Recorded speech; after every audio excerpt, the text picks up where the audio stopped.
Hello and नमस्कार दोस्तों, स्वागत है आपका हमारे इस यूट्यूब चैनल पर। आज की इस वीडियो में मैं आपको कक्षा 9 की गणित प्रश्नावली 1.3 का प्रश्न क्रमांक 6वां पढ़ाने वाला हूं। तो चलिए सबसे पहले हम इस प्रश्न को पढ़ लेते हैं और उसके बाद इसको हल करना प्रारंभ करते हैं। P बटे क्यू, जहाँ पर Q is not equal to 0 के रूप की परिमेय संख्याओं के अनेक उदाहरण लीजिए। जहाँ P और Q पूर्णांक हैं जिनका एक के अतिरिक्त अन्य कोई उभयनिष्ठ गुणनखंड नहीं है और जिसका शांत दशमलव प्रसार है। क्या आप यह अनुमान लगा सकते हैं कि Q को कौन सा गुण अवश्य संतुष्ट करना चाहिए।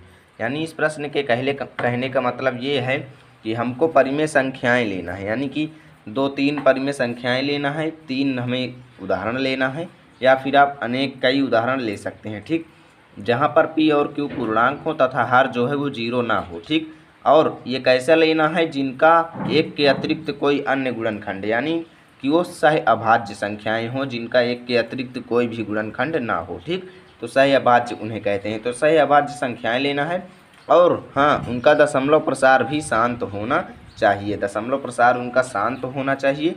क्या आप यह अनुमान लगा सकते हैं कि Q को कौन सा गुण अवश्य संतुष्ट करना चाहिए। ये तो हम उदाहरण लेने के बाद ही अनुमान लगाएंगे। तो सर्वप्रथम हमें क्या करना है, ऐसे 3 परिमेय संख्याओं के उदाहरण लेना है जिनका दशमलव प्रसार शांत हो तथा जिनका एक के अतिरिक्त कोई भी अन्य गुणनखंड ना हो। तो चलिए मैं उन तीनों परिमेय संख्याओं को यहाँ पर लिख देता हूँ। तो 3 परिमेय संख्याओं को मैंने लिख दिया है। पहली है 9/25, दूसरी है 33/8 और तीसरी है 5/4। ओके, तो इन 3 परिमेय संख्याओं का जो दशमलव प्रसार है वो शांत है तथा इनका जो क्या बोलते हैं अभाज्य गुणनखंड जो है, देखिए ये 25 है और ये 8 है, ये 4 है, ये इन तीनों के हर हैं। ओके, और इनमें एक के अतिरिक्त कोई भी उभयनिष्ठ गुणनखंड नहीं है, यानी कि ये सह अभाज्य संख्याएं हैं। इनको मैंने पहले ही छांट करके लिख लिया था। तो ये 3 संख्याएं हैं, तो इसमें हमें देखना है कि इनके हर में ऐसा कौन सा गुण है जो तीनों में संतुष्ट करता है। तो सर्वप्रथम आप देखें तो 25 का पहले हम अभाज्य गुणनखंड निकालते हैं, तो ये आता है 5×5। ध्यान से देखते जाइए, बारिश हो रही है इसलिए थोड़ा वॉइस जो है वो ज़्यादा प्रॉब्लम कर रही होगी, तो सॉरी है इसके लिए। 8 को हम देखिए करते हैं इसका, तो 2×2 और 2 आता है। और 4 का जब करते हैं अभाज्य गुणनखंड तो ये 2×2 आता है। ठीक, तो यहाँ पर हम देखें तो ये जिनका जो दशमलव प्रसार शांत है, इन सभी के अभाज्य गुणनखंड में जो है या तो 5 आता है या फिर 2 आता है या फिर दोनों मिक्स आता है, यानी कि यही तीनों चीज़ आते हैं। यानी कि या तो 2 आएगा या फिर 5 आएगा या फिर 2 और 5 दोनों मिक्स आएंगे।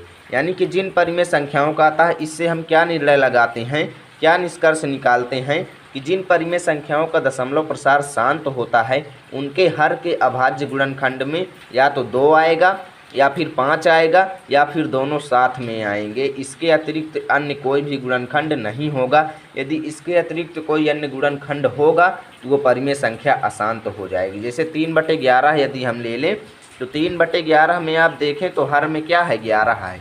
तो यहाँ पर 2 और 5 कोई नहीं आ रहा है, तो इसका मतलब यह है कि 3/11 जो है वो अशांत है। और जबकि यदि कोई जैसे हम 2/5 ले लें तो यहाँ पर देखें तो हर में 5 आ गया है, तो इसका मतलब कि ये शांत है।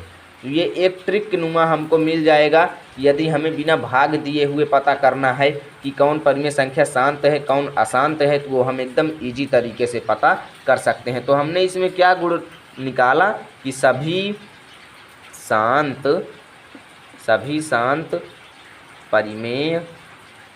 परिमेय संख्याओं के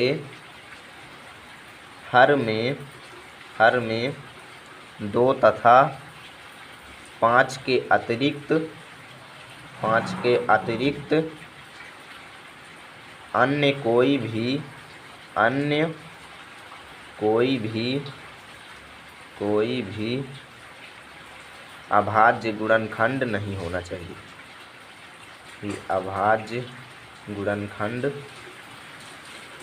नहीं होना चाहिए, नहीं होता है। ठीक, इसको हम इस प्रकार भी लिख सकते हैं। परंतु संख्या जो है उसको सह अभाज्य होना चाहिए, सह अभाज्य होना चाहिए। तो इस प्रकार ये हमारा प्रश्न बहुत ही अच्छी तरीके से हल हुआ।